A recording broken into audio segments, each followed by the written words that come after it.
everyone, good morning. Welcome back to my mini vlog. Another day, another vlog. So, nandito na ako sa aking work. Lalakad ako at pakita ko sa inyo. Ayan. So, walang katao-tao. Very quiet. Hi mga vlogs! Another day, another vlog. So, kakatapos ko lang mag-work.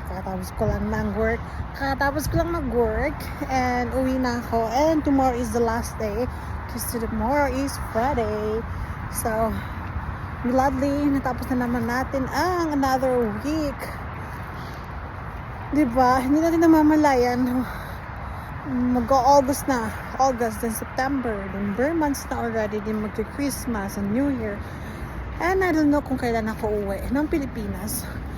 So, may papakita ko sa inyong mushrooms. Can you see this? A mushroom. The magic mushroom. I don't know if it's a magic mushroom, but yes.